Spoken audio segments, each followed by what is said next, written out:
This episode is brought to you by Only the Real Entertainment and Media Den Productions.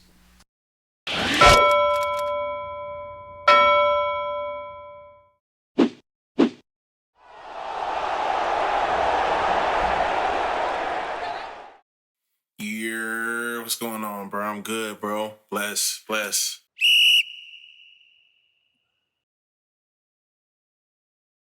we're going dark off the rip. All right, let's do it. I haven't read any articles about it. I've been seeing a lot of news about it on Twitter timeline and whatnot. Basically, the player, he admitted to choking her out with an HDMI cord and confessed. It's disappointing for all parties intended. You never want to lose your life like that if you're a young lady. So my condolences to her and her family. And then the guy, man, it's only 400 players in the league, 450 if you want to be exact. And you had the opportunity to, be in the sister league, which is also very impressive in that. And to think that you're allowing your emotions to essentially, because you're never getting out of jail, right? That's a first degree murder and you've already confessed. So you've essentially not only ended that young lady's life, you've also ended yours. I'm not sure how much time the girlfriend is going to get for being pretty much an accessory to murder. So with all parties intended, it's just disheartening. I want to let young men know while we have this podcast and this platform, it's all right to be, going to your 9 to 5. It's all right if you just play ball. You don't got to be street. There's nothing out there for you except two things. We have, our gentlemen who made it out the streets and, but they're really a 0.1%. Them making it to, being free and alive is the equivalent to somebody making it to the league. It's that small of a percentage. So lock in, bro, but don't crash out over petty stuff that'll ruin the rest of your life, bro. So my condolences to the family of that young lady. And we just gotta do better as older men and men in general. When the opportunity is presented in front of ourselves and not tricking ourselves out of that position. Well, they're in a how can I say this? They're in a great situation because all of their guys are California guys, number one. And if you're from the same state and you essentially knew each other since, you're little and they're around the same age, well, Westbrook and Harden in particular basically grew up together. Kawhi grew up in, Compton himself. And Paul George is also an LA kid. So, when the disaster, first went on, they went on a 5-game losing streak and Westbrook took initiative to want to go to the bench, right? He essentially did that for the LA Lakers before he came over to the Clippers, so it's a little bit easier for him, and he'll have the ball in his hands a lot more. And I don't know, I'm watching these guys. They look like they're having fun together. They look like they figured it out as far as James Harden handling the offense. He's, getting other guys involved. You see what he did against the Pacers when he hit those 4 straight threes, and he's doing a snow angel on the sideline. And it looks like they're having fun now that they're winning, right? Winning cures all, and they're on a 9-game win streak. The move itself is ridiculous because Kawhi, who has historically NBA-wise humongous hands for a 6'7" guy, catches the rock with his left, and then he immediately spins. And then the Euro is crazy. If you've ever watched Westbrook, he does the little Euro on the sideline, and it's just seeing James Harden, who's played with all-time great scorers already, right? He's played with Embiid, he's played with Kevin Durant a couple times, and he himself has been an absolute great scorer. So that camaraderie is going to pay dividends. As far as them being contenders in the West, I never hold my breath with the Clippers. I love that what you guys are doing, but history has taught us, and history can always be wrong and corrected. History has always taught us to not place all of our money on the contending Clippers. We saw the Los Angeles Clippers with Chris Paul and Blake Griffin never really get past the second round. We then saw, a few years ago, a Kawhi Leonard and a Paul George blow a 3-1 series lead to a Denver Nuggets team. and then it's just dealing with injuries in and out. And this possibly could be the year. Counting on health, not only on health, on productivity. It looks like your offense is a lot easier with James Harden being at the realm and, deciding whether he wants to shoot the ball and assist the ball. He's, a two-time scoring champion and a multiple-time assist champion as well. So he knows what he's doing with the basketball as far as the regular season goes. The only person to have really proven himself for an extended deep playoff run, though, is Kawhi Leonard. So it's very imperative that, they get on a roll right now. Because if he's on point, if he's healthy, then all bets are off, right? Because that's essentially a top 10 player at all times when he's on the court, if he's absolutely healthy. So we'll see. This is my consensus right now. I'm not putting all my chips into him, but they look absolutely great right now. Tyler Herro, as far as the postseason goes, outside of his rookie year, it's either he's been injured or he's underperformed. So I'm giving him the Clippers treatment. I have to see what he's going to do in the regular season. I know what to expect from a Jimmy from a multiple time standpoint of him showing me. You see what he did at being an 8 seed and stepping up his game to another level. He did it for us in 2020 as well. Our bench is playing well. JJJ looks like he's pretty much a 4-year vet because of those years he spent in college and just him being foundational. Fundamental is the word I'm looking for. I apologize. Bam is doing what he's doing. He's our anchor. But I'm definitely looking forward to seeing if Tyler could step up. Because if Tyler could step up, we could probably sneak one of those big dogs. Because like I said in the preseason, those two big dogs in the Milwaukee Bucks and the Boston Celtics look like it's pretty much a two-man race. So it's up to, either the Heat or potentially the Knicks with Jalen Brunson. You never know when he could get hot. Even we couldn't do anything with Jalen Brunson. If they have the ability up there to get, a valid second option on a 7-game series, they can maybe shock somebody for a couple games. But Tyler Herro in himself, my brother, I'm trying to see what you're doing in April, May, and June. I know you're a dog, but show me you a dog when it counts. Well, first off, kudos to Becky Hammond. I believe that she could go to any park and coach us to a championship. That's how great she is, right? So what she's saying from a statistical standpoint is absolutely right. Now, if you look at the last 40 years, you have your statistical anomalies, right? You have your Isaiah Thomas, who was backed by the bad boy Piston in that vaunted defense in the 80s, who won 2 championships. You have a Steph Curry coming in at 6'3", but he's the greatest shooter of all time, and he had the second or third greatest shooter of all time in Clay. And then for 2 of those championships, he had a 7-foot monster in Kevin Durant. So those bets are off. And then you have a super anomaly in Dwayne Wade being a 1A guy just for the NBA Finals, pretty much, when he took over the entire 7-game series. Outside of that, the guys have been 6'6" and up. You look at a Jordan, you look at a Tim Duncan, a Shaquille O'Neal, a LeBron James. All the champions have pretty much been 6'6" and up as your 1A guy for you to be over the top and winning a championship. And there's a few things for this, right? When you're smaller, you tend to be majority of the time a defensive liability. Other than that, you have to have supreme athletic skills. You have an anomaly like Chris Paul, who's 6 feet tall, right, and can play defense, who made multiple all-defense teams, but he's an anomaly. Outside of that, guys who are, less than 6'3", it gets tough for you on that defensive side of the ball. And if you can't get prompt stops, guys are just too good. You know what I mean? They're going to be able to score pretty much over any defense. And if you're that small or short, I should say, they're going to essentially be able to shoot over you. And if they can't shoot over you, they can drive through you, essentially. So Becky Hammond has a supreme point. For the Knicks, though, I believe that they have to get a wing who could score at all 3 levels. R.J. Barrett, very good defensively, but he could very much so go cold when they need him to get a bucket, right? And sometimes Julius Randle isn't fully engaged.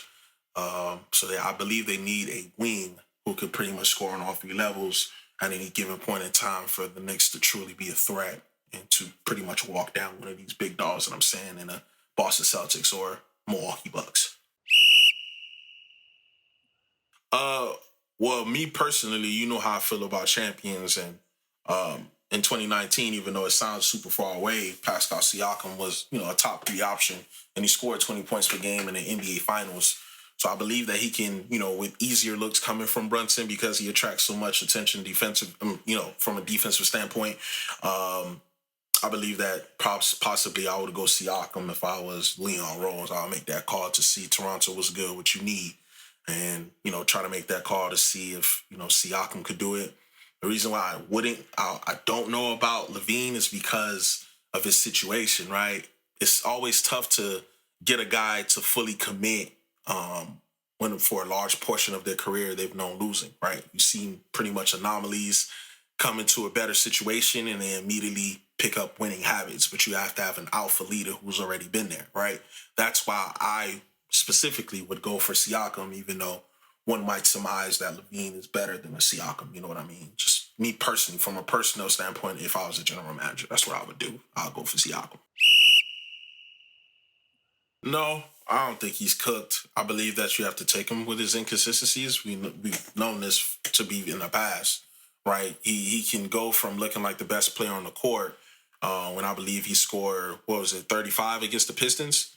He pretty much looked like he was the point guard for y'all for sure.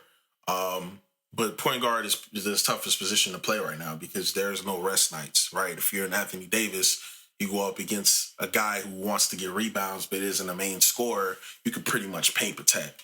You're a D'Lo, you're going up against Chicago. You got Kobe White, who's averaging 25 over his last 7 games. You go to Indiana, you got Tyrese Halliburton. And you're like, all right, time to go back to the West. You go to Dallas, you got to deal with Luka. You go to San Francisco, you know what I'm saying? You go to Sacramento, you got to deal with De'Aaron Fox. There's no rest nights if you're a point guard in this league because that is the most stacked position in the league right now. And it could be mental fatigue. It could be that, he's pretty much not locked in. I believe that he just has to get one of those nights, right? And he can put together a string of games to where he doesn't look like he's a shell of himself on both ends of the court.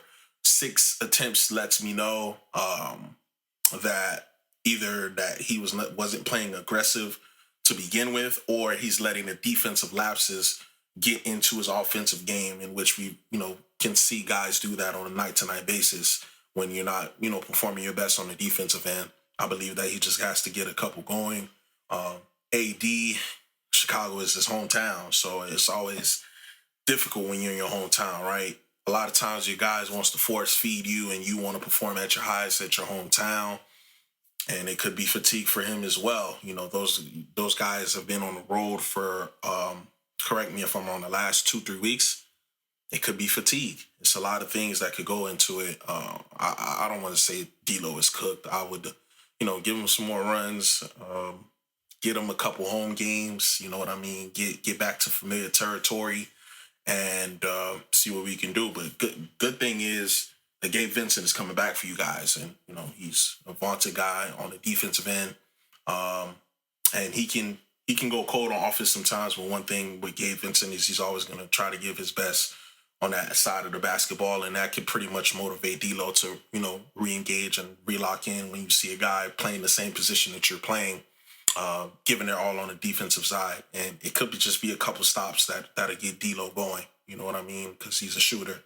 So we'll see. I don't think he's cooked at all. Bro, Hollywood, it feel like it's falling in front of his face in real time. First off, the diddler, count your days, buddy.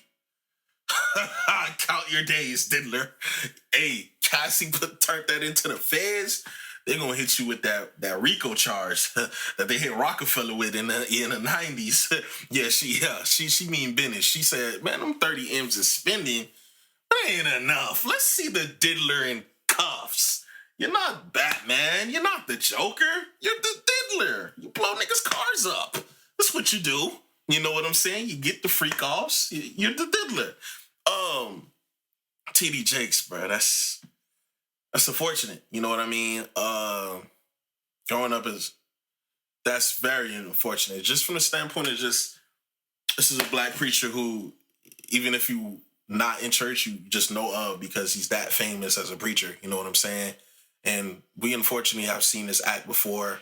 The late Eddie Long, multiple priests. I just don't get it, my brother. Like, I just have a feeling that you should just live your truth if that's what you want to do in the life you want to live. We now live in a society where it's more accepted than it was in the 90s and the early 2000s, if that's how you want to live your life, right? But that's just, that's disheartening. But I'm just happy that they're getting the diddler out of here. Yeah, get the diddler gone. Yeah. Get him out of here. No more blowing up cars for you, pal. You know what I'm saying? And I knew everything was going to come to an end when he gave people back their publishing who's been trying to fight him for years and pretty much decades to get them back their publishing. Once I saw that he did that, I said, oh yeah, something happening. Then the Cassie lawsuit dropped. Then the 17-page doc dropped. Then the 30 mil was paid out. Then the 18 endorsement, you know what I'm saying, the sponsors dropped. And then he had to step down from Revolt. And then I'm like, oh, this is a snowball. And then this drops on the timeline. I didn't know TD Jakes was going to be involved. Jesus Christ. Boy, oh boy. And you seen what's going on with the Epstein joint? Hollywood is falling right in front of our face.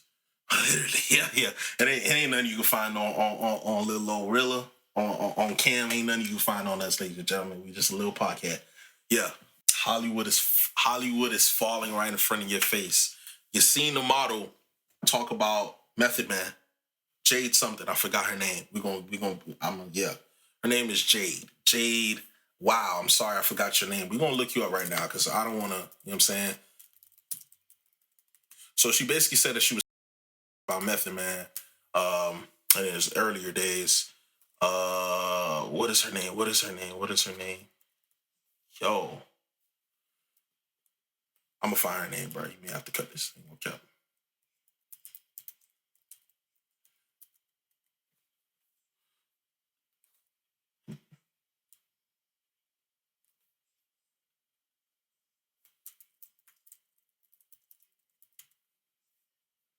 No, she was of age, and of course it's a scrub throughout the net. But I know I read it. But anyways, her first name is Jade. I can't remember her last name. She basically said that she was sexually assaulted by Method Man. You then have another sexual assault suit that came out with Vin Diesel, saying that he agrees his assistant during the Fast and the Furious production. Hollywood is falling right in front of our very faces, and the death of the celebrity is happening in real time, right? Those Epstein people, it's just... Oh, yeah. The purple one with the long dress, it's been killing me.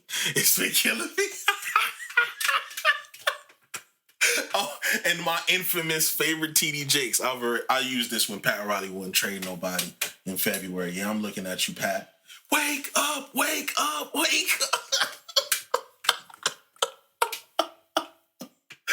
Bro, do we have a very unserious society, bro? Like and subscribe to Real Hoops everywhere for all of our content. Click the notification bell to stay up to date with every single new release. That way you don't miss a beat when we got everything going on for you that has everything to do with hoops. Tap in and show love.